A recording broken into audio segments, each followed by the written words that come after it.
Who are you? The last thing you're ever going to see is a Stark smiling down at you as you die.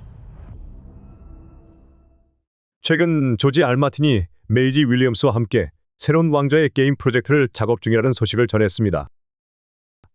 바로 아리아 스타크가 주인공이 되어 오리지널 시리즈가 끝난 후 오랫동안 논의되었던 아리아 후속작일 가능성이 높습니다. 이 외에도 최근 새로운 왕좌의 게임 소식들도 있었습니다. 새로운 나이트 오브 세븐 킹덤 트레일러가 곧 공개될 예정이고 방영은 25년 4분기로 또 다른 스핀오프 시리즈인 하우스 오브 드래곤 시즌3보다 앞서 공개될 예정입니다. 조지 알마틴은 최근 블로그 게시물에서 몇 가지 발표를 했습니다. 그중 주목할 만한 것은 헤레날 마상 토너먼트 관련 제작과 메이지 윌리엄스와 함께 개발 중인 특별 프로젝트입니다. 그는 이 프로젝트에 대해 굉장히 흥분된 모습을 보였으며 오랫동안 하고 싶었던 작업이라고 밝혔습니다. 다음은 그가 실제로 남긴 발언입니다.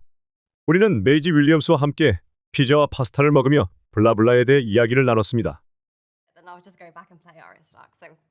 공포의 해적 아리아 스타크로 출연하는 시리즈를 만들 수 없을까요? 새로운 땅을 찾아 항해하고 선원을 지휘하며 묻힌 보물을 찾고 도움이 필요한 사람들을 구하는 이야기 말입니다. 이 때문에 많은 사람들이 이번 프로젝트가 아리아 스타크 후속 시리즈라고 생각하고 있습니다. 시리즈의 마지막에서 아리아는 웨스테로스 서쪽으로 항해를 떠나 전혀 새로운 모험을 시작했기 때문입니다. 당연히 이어지는 질문은 그 모험은 무엇이었을까? 였습니다. 반면 다른 주요 캐릭터들은 각자의 고향으로 돌아갔습니다. 산사는 새 왕인 브랜 스타크를 설득해 웨스테로스 북부를 독립시켰고 스스로 북부의 여왕이 되어 과거 초대칠 왕국 최초의 왕 아에곤의 정복 이전 고대의 북부 왕들처럼 군림했습니다. 브랜 스타크는 웨스테로스 역사상 가장 지루한 왕이 되었습니다. 그가 왕으로 뽑힌 이유는 모든 비밀을 알고 있는 그가 각 왕국과 가문의 갈등을 막고 평화를 유지하기에 가장 적합하다고 여겨졌기 때문입니다. 모두가 그를 무난한 선택지로서 지지하며 더 이상 왕국 간 극적인 일들이 벌어지지 않기를 바랐던 것입니다. 하지만 이런 설정은 흥미로운 후속작의 소재와는 거리가 멀었습니다. 브랜이 왕이 된 이후 그 어떤 흥미롭거나 놀라운 일도 벌어지지 않았다는 점에서 후속 이야기를 구상하기 어려웠습니다. 존 스노우는 결국 북부 장벽 너머로 북부 야인들과 함께 떠났습니다. 그곳에서 벌어질 일들은 보통 우리가 기대하는 대규모 이야기나 위기감과는 거리가 멀었습니다. 킷 해링턴에 따르면 조지 알마틴이 후속 이야기를 개발하는 데 도움을 주지 않았고 제작팀은 원작 왕좌의 게임에 걸맞는 흥미롭고 설득력 있는 이야기를 구상하는 데 어려움을 겪었습니다. 물론 존 스노우가 북부에서 혼자 방황하며 어둠과 맞서는 이야기를 짧은 시리즈로나마 지켜보고 싶어하는 사람도 분명히 있겠지만 현실적으로 이는 매력적이고 강렬한 시리즈로 보기 어렵습니다. 아리아 스타크 후속작의 가장 큰 매력은 그녀가 얼음과 불의 노래 세계에서 아직 탐험되지 않은 서쪽 대륙으로 향한다는 점에 있습니다. 조지 알마틴은 이에 대해 분명히 언급한 바 있습니다. 아무도 서쪽 대륙에 가서 살아 돌아와 그곳에 무엇이 있는지 이야기한 적이 없다고 말이죠. 많은 사람들이 서쪽 대륙으로 항해했지만 돌아오지 못했으며 생존한 이들 중에도 돌아오지 않은 사람이 많을 것으로 추정됩니다. 얼음과 불의 노래 세계관에서는 서쪽 대륙에 대한 몇 가지 공식적인 언급이 있습니다. 이 설정은 아리아 스타크 후속작에서 흥미로운 상황을 만들어내는데 활용될 수 있습니다. 다만 중요한 점은 서쪽 대륙의 이야기가 원작 메인 스토리와는 직접적으로 연관되지 않는다는 것입니다. 즉, 아리아의 미래 이야기가 원작의 스토리를 훼손하거나 약화시킬 가능성이 없다는 뜻입니다. 이는 현재 하우스 오브 드래곤 같은 프리퀄에서 원작을 심하게 훼손하는 문제와 대조적입니다. 아리아 후속작은 완전히 새로운 이야기로 원작 책을 읽었거나 드라마를 본 사람들이 그 내용을 예측하거나 스포일러를 접할 가능성이 없습니다. 왕좌의 게임 시즌8 결말에서 아리아는 킹스랜딩의 블랙워터 베이에서 출발해 웨스테로스의 남쪽 끝을 돌아 선세테를 가로질러 서쪽 대륙으로 향하는 장면이 그려졌습니다. 선세테는 웨스테로스의 가장 서쪽 경계를 따라 펼쳐진 바다로 미지의 세계로 향하는 출발점으로 묘사됩니다. Obviously, House of the Dragon came back, and I think, like a lot of people, I was like, finally now feel like I have like perspective on it. I can't believe that they did that. 원작 소설에서는 선세테 북부 지역이 용, 레비아탄, 해룡들로 가득 차 있다는 선원들과 철혈군도의 소문이 등장합니다. 이와 관련된 설정은 왕좌의 게임 초기 시즌에서도 잠깐 언급된 적이 있습니다. 시즌 3에서 데너리스의 용들이 어느 정도 성장하면서 동부 바다에서 물고기를 잡기 위해 잠수하는 장면이 등장했습니다. 이로 인해 일반 용들도 적어도 잠깐은 물속으로 잠수할 수 있다는 점이 밝혀졌습니다. 이로부터 역사적으로 특정용 종족이 물속에서만 살아가는 형태로 진화했을 가능성도 제기됩니다. 다양한 선원들이 전해온 전설에는 크라켄과 레비아탄 같은 거대한 생명체들에 대한 언급이 많습니다. 조지 알마틴은 소설에서 이런 이야기들을 항상 모호하게 다루며 전설로만 남겨두는 경향이 있습니다. 현재 프리퀄로 제작 중인 시스네이크, 나인 보야지 시리즈는 이러한 바다의 전설과 관련된 이야기를 다룰 예정입니다. 프리퀄이자 애니메이션 시리즈로 제작되는 이 작품은 바다에 얽힌 다양한 전설과 세계관의 심층적인 요소들을 탐구할 것으로 보입니다. 또한 용이 존재하는 세계에서 다른 거대한 생명체들이 존재하지 않을 이유는 없다고 생각됩니다. 철혈군도 전설에서는 그레이조이 가문의 왕좌인 시스톤 체어가 서쪽 대륙의 사람들에 의해 만들어졌다고 전해집니다. 이는 아리아가 항해하는 서쪽 대륙과 밀접하게 연결된 요소입니다. 또한 아리아와 존 스노우의 스타크 가문 역사와의 연결점도 있습니다. 소설에서는 브랜 스타크가 조선공 브랜든의 이야기를 언급하는 장면이 있습니다. 그는 아에곤 정복 이전에 북부의 왕들 중 한 명으로 웨스테로스를 떠나 함대를 이끌고 서쪽으로 항해했지만 다시는 돌아오지 못했습니다. 그의 아들 벨을 불사르는 자 브랜든은 아버지가 돌아오지 못한 슬픔에 벨을 만든 조선소를 모두 불태운 것으로 알려졌습니다. 하지만 이 전설이 실제로 브랜든이 죽었다는 것을 의미하는 것은 아닙니다. 그는 단지 웨스테로스 사람들에게 다시는 보이지 않았을 뿐입니다. 이에 대해 팬들 사이에서는 그가 먼 과거의 어떤 사람에게 빙의한 브랜 스타크의 또 다른 모습이 아니었을까라는 가설이 제기되기도 합니다.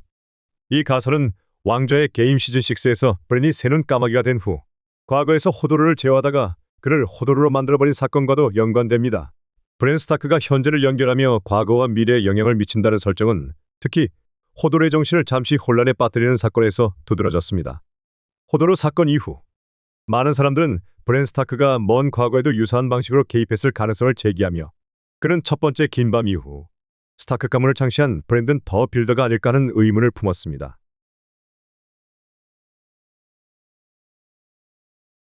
왕좌의 게임 팬들 사이에서는 이와 같은 루머들이 많이 제기되었지만 조지 알마틴은 이러한 가설에 대해 명확한 답변을 내놓지 않았습니다. 그럼에도 브랜 스타크가 역사를 통해 모든 브랜든 스타크와 동일한 인물이라는 가설은 가능성이 낮습니다. 이 새눈 까마귀 할아버지는 브랜 스타크가 이런 방식으로 과거를 지나치게 변경해 타임라인을 어지럽힐 가능성을 알고 있었고 이를 방지하려 했을 것입니다. 호도르 사건은 그의 능력에서 발생한 유일한 큰 실수였고 이후 브랜은 자신의 힘을 더 잘 통제하기 시작했습니다. 즉, 그는 과거로 돌아가 역사를 반복적으로 변경하려 하지 않았습니다. 또한 이러한 이론들 중 많은 부분은 드라마에서 비롯된 것으로 특히 후반 시즌은 원작 소설의 내용을 벗어나 제작되었습니다. 조지 알마틴이 후반 시즌의 각본 작업에 직접적으로 관여하지 않았기 때문에 드라마에서 만들어진 설정들이 원작의 향후 내용에 영향을 미칠 것 같지는 않습니다.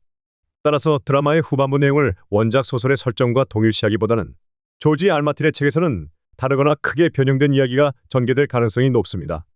조선공 브랜든과 그의 함대가 웨스테로스 서쪽으로 항해하다 실종된 이야기는 여전히 흥미로운 미스터리로 남아있으며 아리아 스타크의 항해와 연결되어 미래에 탐구될 가능성이 있습니다. 미래의 아리아 스타크가 서쪽 대륙에서 웨스테로스의 먼 친척들, 특히 서쪽 대륙에 정착한 스타크 가문의 후손들을 만날 가능성이 있습니다. 과거 아에곤의 여동생이자 아내였던 라이니스 타르가레에는 첫 번째 도르니시 전쟁 중에 사망하며 실행하지 못했습니다. 또한 에이건 정복왕의 손녀인 라에나 타르가레엔의 연인이었던 알리사 파르마는 서쪽으로 항해했으나 역시 돌아오지 않았습니다. 서쪽 대륙으로 떠나는 사람들은 대부분 다시는 모습을 드러내지 않는다는 공통적인 주제가 있습니다. 그들은 주로 무역로를 개척하거나 돌아오기 위한 목적이 아닌 모험을 위해 떠납니다. 웨스테로스 서쪽으로 항해하는 대부분의 사람들은 다시 돌아오지 않겠다는 결심을 가지고 떠나는 경우가 많습니다. 하우스 오브 더 드래곤과도 연결되는 부분이 있습니다. 현재 시즌3로 접어드는 시점의 타임라인에서는 그레이조이 가문의 현 통치자인 붉은 용 달튼 그레이조이가 서쪽 바다를 지배하고 있습니다. 달튼 그레이조이는 시즌3 또는 4에 등장할 가능성이 높으며 웨스테로스 서쪽의 선세태에 걸친 넓은 지역을 다스렸습니다. 서쪽 지역에 대한 알려진 또 다른 정보는 웨스테로스 서쪽 경계 근처의 바다에 작은 무인도들이 많다는 점입니다. 이러한 설정 덕분에 HBO 작가들은 아리아 스타크의 이야기를 기존의 타임라인이나 다른 이야기와 충돌 없이 서쪽 대륙을 배경으로 새로운 소재를 전개할 수 있는 여지가 있습니다. 아리아가 서쪽 대륙에서 스타크 가문이나 웨스테로스 가문의 후손들을 만날 수 있는 논리적인 이유도 있습니다. 이는 서쪽 대륙으로 떠나 정착한 웨스테로스인들의 이야기가 기존 설정에 등장하기 때문입니다. 또한 일부 팬들은 브랜 스타크의 새눈 까마귀 능력이 서쪽 대륙이나 동쪽 대륙에서도 작동할 수 있는지 궁금해합니다. 이 설정이 실제로 가능하다면 흥미로운 이야기 요소가 될 것입니다. 서쪽 대륙은 기존 왕좌의 게임 이야기와 충돌하지 않는 독립적인 배경을 제공하며 아리아 스타크의 새로운 모험이 기존의 설정과 자연스럽게 연결될 수 있는 완벽한 무대로 보입니다. 왕좌의 게임의 원작 결말에서 아리아 스타크가 웨스테로스 서쪽으로 간다고 선언했을 때 브랜 스타크는 웨스테로스 서쪽에 무엇이 있는지에 대해 아무 말도 하지 않았습니다. 하지만 이는 단순히 그가 비밀을 지키려 한 것이 아니라 실제로 그의 능력이 서쪽 대륙까지 미치지 못하기 때문일 가능성이 큽니다. 브랜의 능력은 위어우드 나무가 자라는 지역에서만 작동하는 것으로 설정됩니다. 이 나무들은 주로 웨스테로스와 드래곤스톤에만 존재하며 그 뿌리들이 웨스테로스 전역의 나무들을 지하에서 연결하고 있습니다. 책에서는 이 네트워크를 통해 브랜이 위어우드 나무의 관점에서 과거를 볼 수 있다는 설정이 나옵니다. 즉, 위어우드 나무가 존재하는 장소라면 그 근처의 과거를 볼 수 있지만 나무가 없는 지역에는 그의 능력이 닿지 않습니다. 웨스테로스 서쪽 대륙이나 동쪽 대륙 또는 남쪽 대륙에는 위어우드 나무가 없다고 알려져 있습니다. 만약 그의 능력이 이 지역까지 미치려면 위어우드 뿌리 네트워크가 모든 바다 밑을 지나야 한다는 설정이 필요하지만 이는 설정상 불가능해 보입니다. 브랜이 강력한 능력을 가지고 있지만 세계 전체를 동시에 관찰할 정도로 강력하지는 않습니다. 따라서 아리아가 웨스테로스 서쪽으로 가겠다고 했을 때 브랜이 아무 말도 하지 않은 이유는 단순히 그도 웨스테로스 서쪽에 무엇이 있는지 알지 못했기 때문일 가능성이 높습니다. 또한 얼마 전 HBO는 새로운 프리퀄 시리즈인 아에곤 더 콩커, 즉 정복자 아에곤의 제작을 결정했습니다. 이에 따라 팬들은 정복왕 아에곤 배역의 위쳐 시리즈의 헨리 카빌을 간절히 바라고 있습니다. 이는 현재 진행 중인 하우스 오브 드래곤 시즌3와 나이트 오브 세븐 킹덤의 방영 후에 볼 수 있을 것으로 예상되고 있습니다. 현재 원작 팬들과 드라마 팬들 모두가 가장 기대하는 시리즈는 역시 아리아를 다룬 스핀오프가 될 텐데요. 만약 HBO가 이 후속작을 제작한다면 아리아가 서쪽 대륙에서 어떤 모험을 하게 될지, 그 과정에서 어떤 캐릭터나 설정이 등장할지에 대한 다양한 아이디어가 제시될 것입니다. 아리아 스타크의 이야기는 모든 후속작 아이디어 중 가장 매력적이고 강력한 선택지로 보이며 새로운 대륙과 캐릭터를 탐구할 기회를 제공합니다. HBO는 왕좌의 게임 세계관을 확장하며 기존 이야기를 풍성하게 채울 여러 시리즈와 영화를 통해 팬들에게 더 많은 이야기를 선사할 것으로 기대됩니다.